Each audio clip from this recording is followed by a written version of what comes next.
student. I am Kripal Singh, TGT Science. आज हम discuss करेंगे क्लास 9 केमिस्ट्री चैप्टर फर्स्ट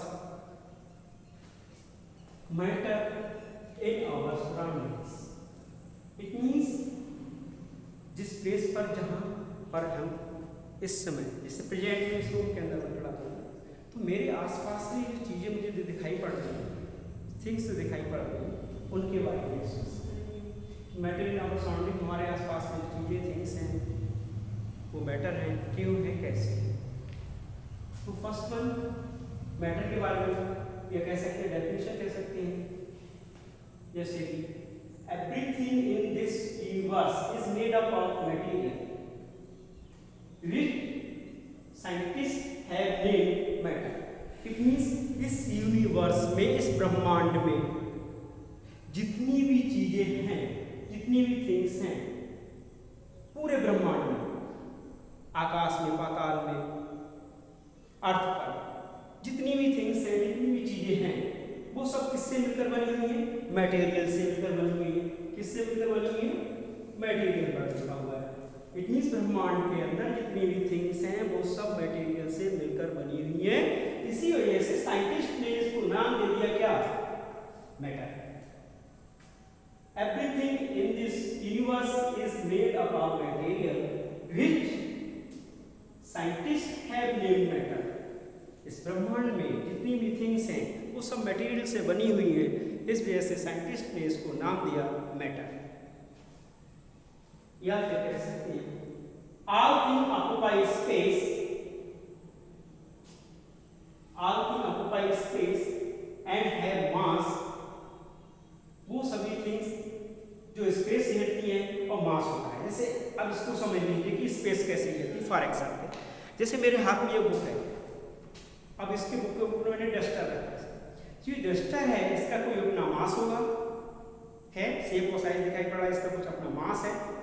और ये डस्टर जिस कॉपी पर रखा जा रहा है तो क्या कर रहा है? स्पेस ऑक्यूपाई कर रहा है, स्पेस घेर रहा है, जगह को घेर रहा है। जैसे इस कॉपी पर लिखा हुआ है आपको और डस्टर मैंने रख दिया तो इस डस्टर के ने जितना स्पेस घेरा उतने स्पेस में आप देख रहे हैं लिखा हुआ दिखाई नहीं दे रहा है। इट मीन्स ये डस्टर क्या कर रहा है? ये भी एक थिंग्स है। ये डस्टर क्या कर रहा है? स्पेस ले रहा है और इसका खुद का अपना मास है। तो इसे क्या कहेंगे हम? मैटर कहेंगे। कोई भी चीज़ समझ लीजिए आप, चाहे कॉपी समझ लीजिए, कॉपी मेरे पास है, ये भी मैटर है। क्यों? क्योंकि इसमें इसका मास है, शेप है, साइज है और ये जहाँ पर भी रखी जाएगी तो क्या करेगी? स्पेस लेगी। जैसे मैं यहाँ पर मैंने रखा बोर्ड के सामने, तो बोर्ड के सामने आप देख रहे हैं मैटर लिखा हुआ है। जैसे मैं बोर्ड के सामने इसको रखूंगा तो ये मैटर वर्ड छुप जाएगा। इट मीन्स इसने क्या किया? जहाँ पर ये जिस प्लेस पर ये पुटअप की है, रखी जाएगी, क्या कर रही है? स्पेस घेर रही है। इसका खुद का मास है, स्पेस है, क्या कहेंगे? Matter. In other words, they have both mass and volume। और जितनी भी थिंग्स होती हैं, चीजें होती हैं, जैसे अगर वॉल्यूम की बात करें तो दूसरा एग्जांपल ले सकते हैं। जैसे मेरे हाथ में एक बीकर आप देख रहे हैं, खाली बीकर है बिल्कुल। इस बीकर के हिसाब से समझिए इसे, तो ये बीकर का खुद का अपना मास है और ये मेरे हाथ पर रखा हुआ है। तो ये हाथ क्या कर रहा है? इसको हाथ को कवर कर रहा है, या आपको इस नीचे स्पेस कवर कर रहा है। They have mass and volume. Mass तो है, स्पेस कवर कर रहा है, इसका खुद का मास है क्योंकि जितना बड़ा आपको दिखाई पड़ रहा है सेक्शन साइड, तो इसका खुद का मास भी है और क्या इसका वॉल्यूम है। आप वॉल्यूम को कैसे समझेंगे? इट मींस वॉल्यूम को ऐसे कह सकते हैं, इसमें के अंदर आप वाटर भरेंगे, जो जितना भी खोखला है ये, तो जितना इसका स्पेस होगा अंदर, जितना इसका वॉल्यूम होगा उतना इसके अंदर वॉल्यूम वाटर। तो वॉल्यूम किसका होता है? जितना स्पेस इसके अंदर खाली है, जितना इसके अंदर वाटर आएगा वो इसका क्या होगा? वॉल्यूम होगा। इस बीकर का वॉल्यूम क्या होगा? इसकी बीकर के अंदर जितना भी वाटर आएगा या सॉलिड लिक्विड गैस कुछ भी हम रखेंगे, जितना उसके अंदर पुटअप करेंगे किसी भी थिंग्स को, चाहे वाटर हो चाहे लिक्विड हो, मतलब वाटर मीन्स लिक्विड, चाहे गैस हो सॉलिड हो, तो उसका ही वॉल्यूम कहलाएगा। तो बीकर है, वो बीकर में क्या है? स्पेस भी ले रहा है, मास भी है और इसका खुद का वॉल्यूम भी है। ऐसी डस्टर है, मास भी है, इसका खुद का मास भी है, स्पेस भी है, उसका खुद वॉल्यूम भी है। ये क्या है? मैटर है। डस्टर भी मैटर है, बीकर भी मैटर है, चौक भी मैटर है, और कॉपी भी मैटर है। ये सभी थिंग्स मैटर हैं। यहाँ तक आसपास में सराउंडिंग जितनी भी चीज़ें हम देखते हैं वो सब मैटर होती हैं। But in Indian philosopher classify matter, it means olden time में, पुराने समय में जो इंडियन फिलोसफर थे उन्होंने मैटर को क्या कहा, मैटर के बारे में क्या कहा, इसको भी सुनिए और समझिए।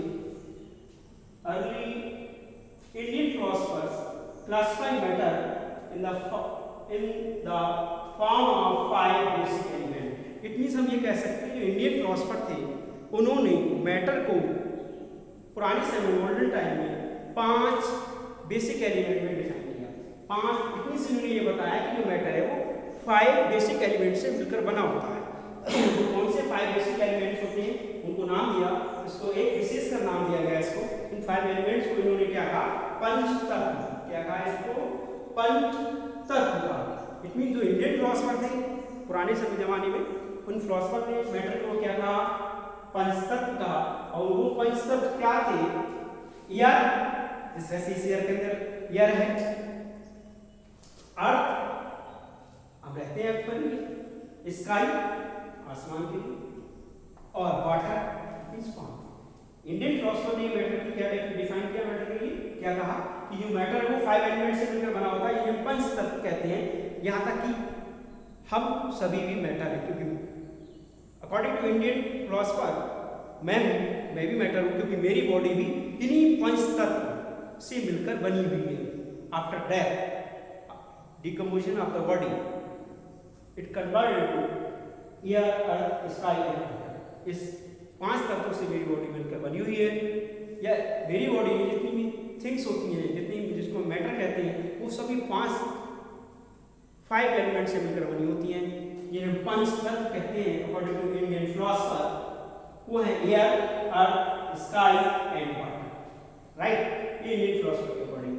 बट मॉडर्न डे साइंटिस्ट क्या कहती है, मॉडर्न डे साइंस क्या कहती है, इसमें की साइंस क्या कहती है, मॉडर्न साइंटिस्ट क्या कहते हैं, modern day scientists have evolved 2 types of classification of matter based on their physical and chemical property। Modern science ने या मॉडर्न साइंटिस्ट ने मैटर के बारे में क्या कहा, इसको क्लासिफिकेशन किया, इसका क्लासिफिकेशन किया, इसको क्लासिफाई किया मैटर को किसके अकॉर्डिंग, उसके फिजिकल और केमिकल प्रॉपर्टी के अकॉर्डिंग। यहाँ तक हम कह सकते हैं कि मैटर के लिए मॉडर्न साइंस ने कोई भी थिंग से उसकी फिजिकल प्रॉपर्टी के अकॉर्डिंग या फिर केमिकल प्रॉपर्टी के अकॉर्डिंग उसको डिफाइन किया। तो हम बात करते हैं first one, physical nature of matter.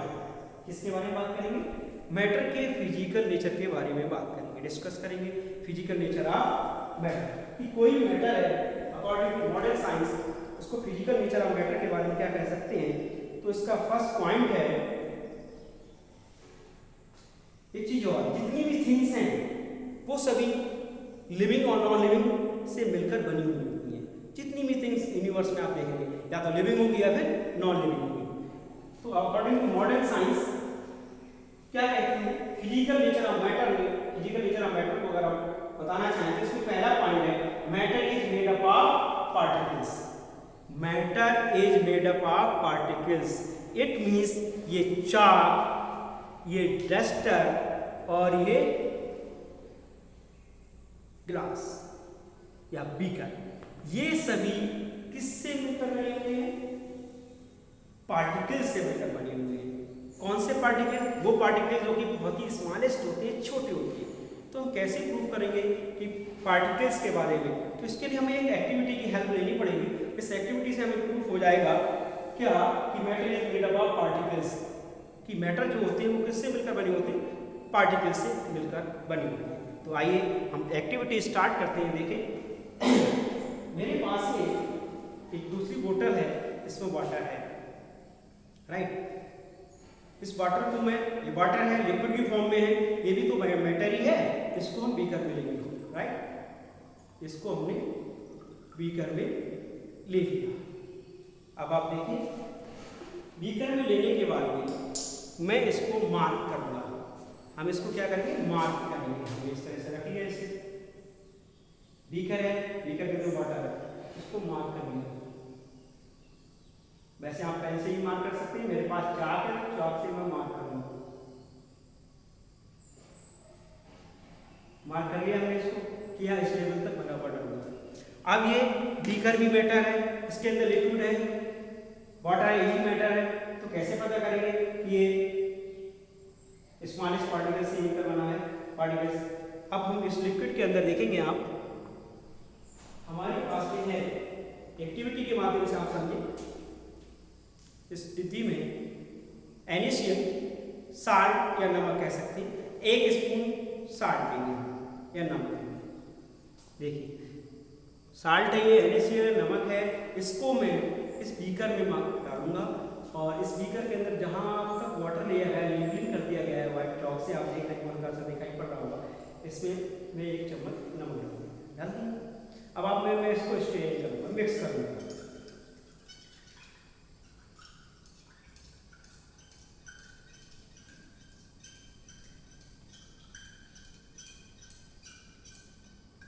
मैंने इसको मिक्स कर दिया, नमक को, NaCl है ये।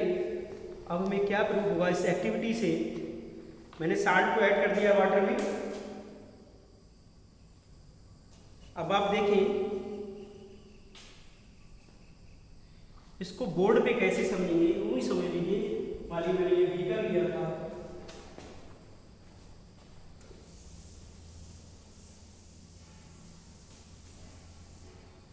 इट मीन्स हमने एक बीकर लिया, ये हमारा बीकर है, इसके अंदर हमने वाटर लिया है, वाटर का लेवल लिया है,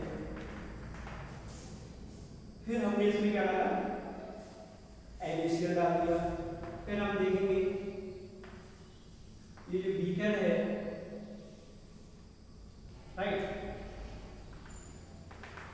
NaCl को हमने क्या मिक्स कर दिया। क्या किया, चम्मच से मिक्स कर दिया। No change of water level, कोई चेंज नहीं है वाटर लेवल में। देखिए ओके, समझे ऐसे ध्यान से। हमने ये बीकर लिया, इस तरह से आप देख रहे हैं, यहाँ बीकर है, इसमें नमक डाला है, हमने बीकर लिया, इसमें नमक डाला था 1 चम्मच, 1 स्पून, 1 चम्मच नमक डाला है, NaCl जिसे कहते हैं, साल्ट कहते हैं।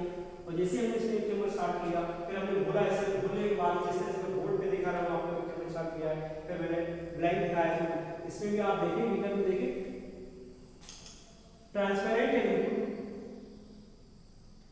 और मेन चीज ये है इसमें कि जो वाटर लेवल फर्स्ट टाइम था, जब बीकर में हमने वाटर लिया था और जैसे हमने 1 स्पून साल्ट ऐड किया, लेकिन वाटर लेवल में कोई भी चेंजिंग नहीं आई, वाटर लेवल कोई रहता। जैसे कि आप इस एक्टिविटी में देख सकते हैं, यहाँ देखिए यही मार्क किया था मैंने, यहाँ पर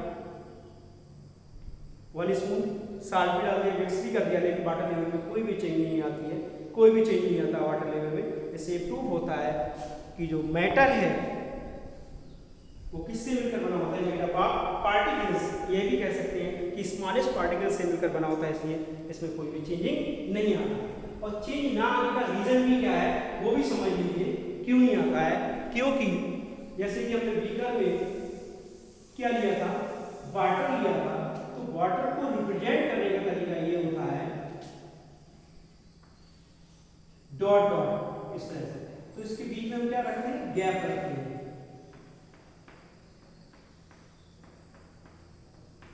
गैप है इसमें, जो जैसे इसमें हमने वाटर में 1 स्पून साल्ट को मिक्स किया, तो साल्ट के भी पार्टिकल्स, छोटे छोटे पार्टिकल्स हैं इसमें, ठीक है, और वाटर के पार्टिकल्स, लेकिन वाटर के जो पार्टिकल्स हैं उनके बीच में गैप है। क्या है, गैप, जिसे कहते हैं इंट्रामॉलिक्यूलर स्पेस। उस इंट्रामॉलिक्यूलर स्पेस के अंदर जो साल्ट के पार्टिकल्स होते हैं उस गैप में फिलअप हो जाते हैं, जो खाली स्पेस होता है उसमें फिलअप हो जाते हैं। इस वजह से ये वाटर के लेवल को इंक्रीज नहीं कर पाती है, क्योंकि इस वाटर के अंदर ऑलरेडी पहले से वाटर के जो मॉलिक्यूल्स हैं उनके अंदर स्पेस होता है, खाली जगह होती है, राइट। उस खाली जगह को ये साल्ट के जो पार्टिकल्स होते हैं उसको फिलअप कर देते हैं। इस वजह से वाटर का लेवल है वो इंक्रीज नहीं होता है। इससे प्रूफ होता है कि matter is made up of particles या फिर स्मॉल पार्टिकल्स। फर्स्ट टॉपिक आपका chapter first matter in our surrounding का फिनिश होता है। नेक्स्ट टॉपिक के लिए नेक्स्ट डे। Thank you.